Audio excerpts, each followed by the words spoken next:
Hello guys, so meron tayong nakitang magandang kapehan at tambaykan. So mabilis lang tayo, titignan natin if maganda ba siya.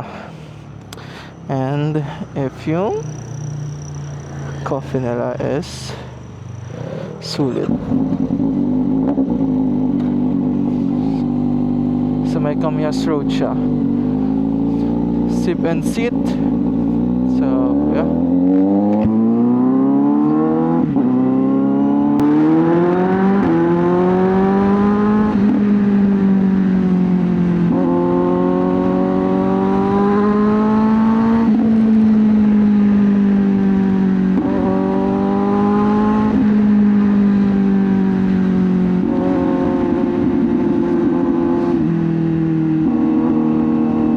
Bandang unahan medyo maliwanag pa naman. Sana talaga dito abutan guys.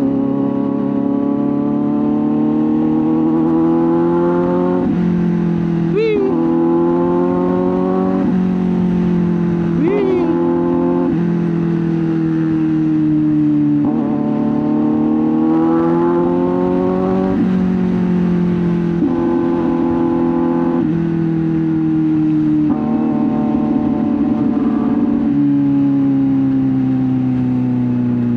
Sana sulit yung kape, no? Kaya medyo basa-basa na tayo. At kakapalinis pala ng motor. Sana worth it before going to work. Let's chill.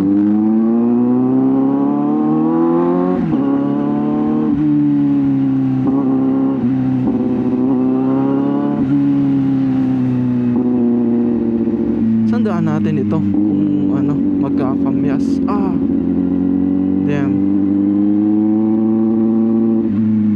Mali ako.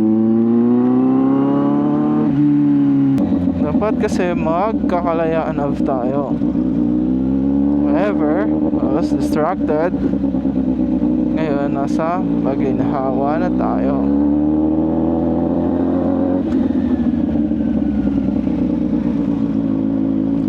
Guys, masarap dito sa Mugen Ramen.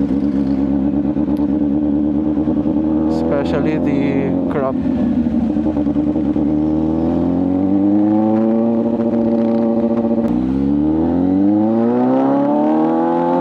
Here. Okay, and then we're gonna turn right sa Kamyas. Far as I know. Kuya, just go.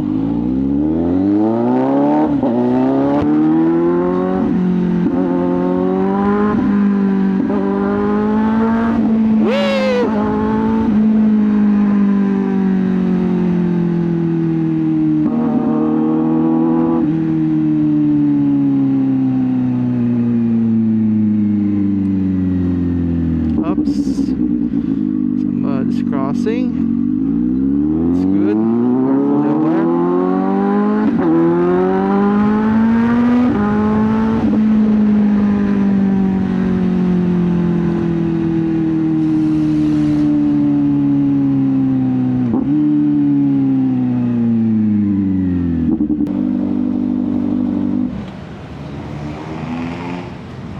Ito sa Makto. I can't risk going if wala na akong gas guys. Though it's not yet blinking, pero it's already yellow and the range is no longer showing. Whee! Guys, meron tayong gas. Let's start this up.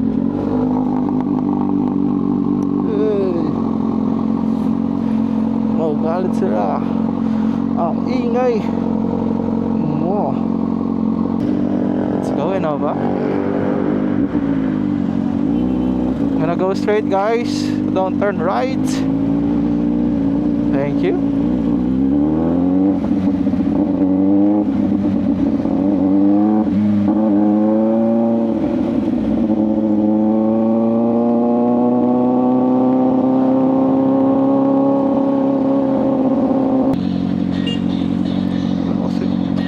Didn't know it's a pedestrian. Kasi wala namang ano. Uy! Kuya! You gonna tayo. May angkas pa naman siyang pasero.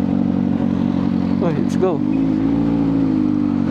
My reaction time is not good, huh? Is it open?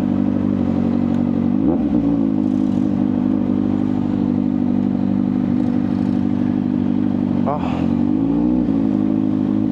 Yeah.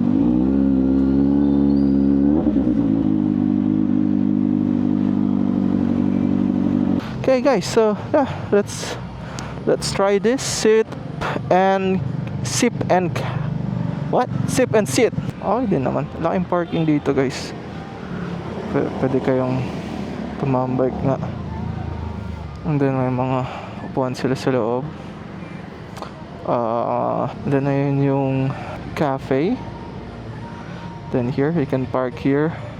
Buti na lang may tent cause it's rainy season. So, here's their menu guys.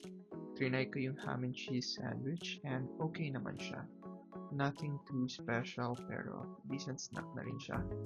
For the coffee, I got a dark chocolate latte and ito yung nagustuhan ko. Smooth yung blend, hindi overpowering yung chocolate flavor and bagay na bagay siya sa coffee. Overall guys, I would definitely recommend this cafe.